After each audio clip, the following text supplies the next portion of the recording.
Graça e paz, meus irmãos e irmãs. Glória a Deus por mais esse momento, por mais esse tempo na presença do Pai. Estamos iniciando mais um ciclo, mais uma semana debaixo da graça do Senhor, debaixo do seu amor, da sua misericórdia, do seu perdão.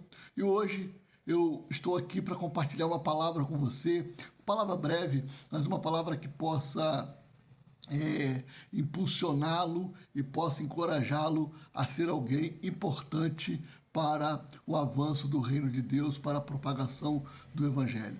Eu queria que você entendesse, meu irmão, minha irmã, todos nós somos extremamente importantes nesse processo, no processo do avanço do reino dos céus, no processo da mensagem, da propagação do Evangelho, da boa nova de Cristo Jesus. Então, eu quero ler um texto com você que está aqui no livro de Marcos, capítulo 16, versículo de número 15. Diz assim: E disse-lhes: Ide por todo o mundo e pregai o evangelho a toda criatura. Ide por todo o mundo e pregai o evangelho a toda criatura. Sabe, irmãos, há momentos da nossa vida que a gente está muito preocupado com os nossos problemas, muito preocupado com as situações que nós precisamos resolver, com as nossas lutas, né, com as dificuldades que enfrentamos, com as situações que ficaram no dia de ontem para resolver e não conseguimos. Então, está nos acompanhando hoje, e aí a gente tem que achar um caminho, achar uma solução. Mas a Bíblia nos diz em que Jesus diz assim, no livro de Mateus capítulo 6, versículo de número 33, buscai o reino de Deus e a sua justiça em primeiro lugar, e as demais coisas vos serão acrescentadas. Buscai o reino de Deus e a sua justiça em primeiro lugar, e as demais coisas vos serão acrescentadas. Quando a gente priorizamos o reino, quando priorizamos as causas do reino de Deus, quando priorizamos o evangelho, a pregação do evangelho, quando entendemos a nossa importância nesse sentido de que Deus deseja nos usar para pregar a palavra de Deus, para pregar o evangelho, para pregar a mensagem da boa nova, a gente vai começar a fazer diferença realmente onde a gente está. Quando então entendermos que o reino precisa ser prioridade, e aí a gente começa a se envolver com as causas do reino, não se preocupar tão simplesmente com as coisas desta vida, a gente vai começar a entender que quando cuidamos das causas do reino, o rei cuida das nossas coisas. Eu não estou dizendo que você tem que abandonar as suas responsabilidades, que você tem que abandonar as pendências que precisam ser resolvidas, as dificuldades, as lutas que você está enfrentando, não. O que eu estou dizendo é que eu e você precisamos aprender a priorizar o reino de Deus de tal forma em que a nossa fé se torne uma fé inabalável na presença de Deus, onde a gente vai então cuidar das causas do reino com muito zelo, entendendo que Ele cuidará das nossas causas, que Ele se encarregará de nos abençoar, de trazer existência aquilo que não existe na nossa vida, para trazer paz ao nosso coração, para nos trazer alegria, para nos fazer ter uma fé fortificada e bem estabelecida na presença dele. É isso que Deus deseja para cada um de nós. Então, quando buscamos o reino de Deus e a sua justiça em primeiro lugar, nós entendemos o que Jesus está dizendo aos discípulos na ordem da evangelização, quando ele diz: e disse-lhe, ide por todo o mundo e pregai o evangelho a toda criatura. Há momentos da nossa vida que a gente deseja, ou que a gente investe o nosso tempo orando pelos missionários. Missionários que estão vivendo nos países perseguidos pelo Evangelho, perseguidos por conta do Evangelho, missionários que estão no Nordeste, no Norte, que estão nas tribos indígenas, enfim. Às vezes a gente investe o nosso tempo orando, é verdade, nós temos que fazer justamente isso, orar pelos missionários. Quando a gente não consegue ir, a gente entende que a nossa oração vai junto com eles. Quando a gente não consegue ir, a gente também entende que o investimento financeiro vai junto com eles e a gente pode abençoá-los para isso. Mas o que eu quero que você e eu entendamos nessa manhã é que nós temos um campo missionário diante de nós. E onde nós estamos, nós temos um campo missionário que a gente precisa, então, exercer a missão que nós estamos naquele lugar. O seu trabalho é um campo missionário. Você está num lugar agora, exercendo a sua função, trabalhando, e certamente existem pessoas aí no seu trabalho que estão precisando ouvir uma palavra de Deus, que estão precisando de uma oração, que estão precisando de uma intervenção de Deus em suas vidas. Gente precisando de um milagre na família. E você aí no seu trabalho, você é um missionário. Você está aí para exercer o seu chamado missionário. Não significa que você precisa ir para os países chamados países, né, das missões transculturais ou daqueles lugares em que é difícil o evangelho chegar. Não, querido. Você é um missionário onde você está.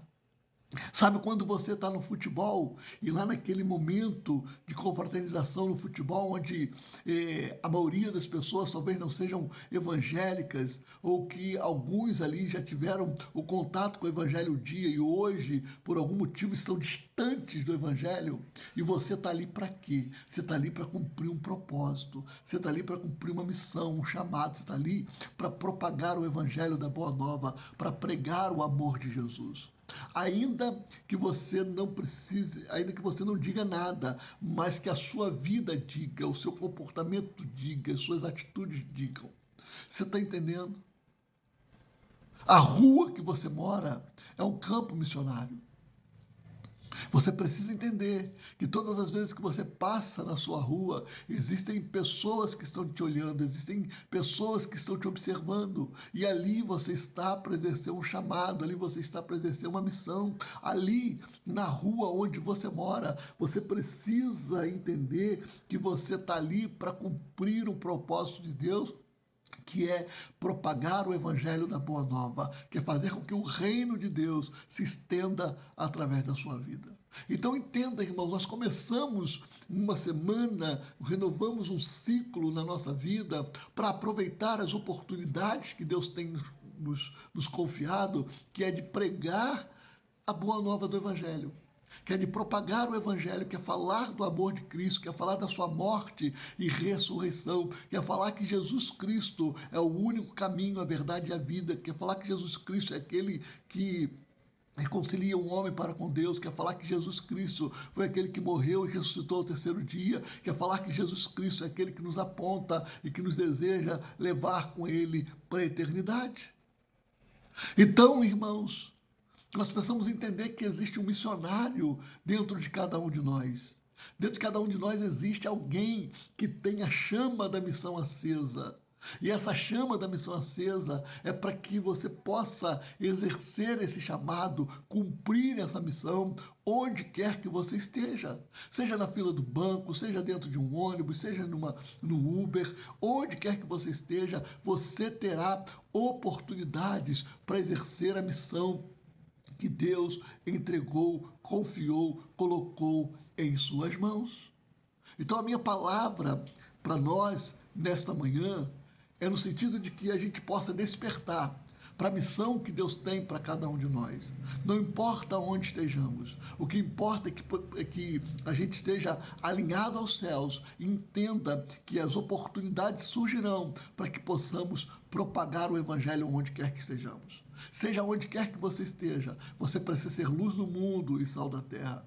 Onde quer que você esteja, você precisa ser um facilitador do reino, alguém que aponte para Jesus, alguém que aponte para a eternidade. Lembra de Atos capítulo de número 1, versículo de número 8?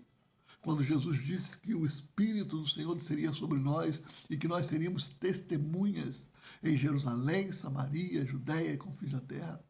E o que é testemunhar, irmãos? Testemunhar é contar algo que nós vivemos, algo que nós presenciamos. Testemunhar é falar daquilo que a gente acompanhou, que os nossos olhos viram, que nós presenciamos. Então, que nós possamos ser testemunhas do Evangelho de Cristo Jesus na nossa vida, pregar propagar, ministrar aquilo que nós temos vivido em Cristo. Entenda, você, onde você estiver, você é um missionário. Onde você estiver, você precisa ser um facilitador do reino de Deus. Onde você estiver, você precisa ser um instrumento poderoso na mão do Espírito Santo para que vidas sejam abençoadas, transformadas, libertas e impactadas pelo poder de Deus. Guarde no seu coração aquela palavra ou aquela frase de John Wesley em que ele dizia que o mundo era a paróquia dele. John Wesley aproveitava todas as oportunidades porque ele pregava nas praças, na rua, e era lá que ele fazia questão de pregar a boa nova, o Evangelho de Cristo Jesus. Então, guarde no seu coração, irmão, o mundo precisa ser a nossa paróquia. É ao mundo que nós precisamos anunciar a boa nova de Cristo Jesus e dizer que Jesus está voltando. Faça como Noé, não tenha vergonha, não se acovarde. Noé preparou a arca, enquanto ele estava preparando a arca, ele estava dizendo, olha, o dilúvio vai vir e vocês vão ficar por aí. O dilúvio vai vir e o mundo vai acabar. O dilúvio vai vir e tudo vai ter fim. E o povo não acreditou, não confiou na palavra de Noé. Não tem problema, irmãos. Ainda que as pessoas não confiem, não acreditem no que você esteja falando, anuncie a boa nova, declare, diga, Jesus está voltando. Estamos caminhando para o fim. A eternidade é logo ali. E essa missão de anunciar a volta de Jesus é minha, é sua, é nossa, homens e mulheres cheios do Espírito Santo, servos do Deus Altíssimo. Portanto, que o Espírito Santo te dê muitas oportunidades ao longo desta semana para ser um facilitador do reino dos céus, um facilitador para levar pessoas a Cristo Jesus, que você pregue a boa nova de Deus a tempo e fora de tempo. Amém? Que o Espírito Santo te use poderosamente onde você estiver, que o Espírito missionário, sabe, essa chama acenda dentro de você e que você aceite esse chamado em nome de Jesus. Deus te abençoe e até a próxima, em nome de Jesus.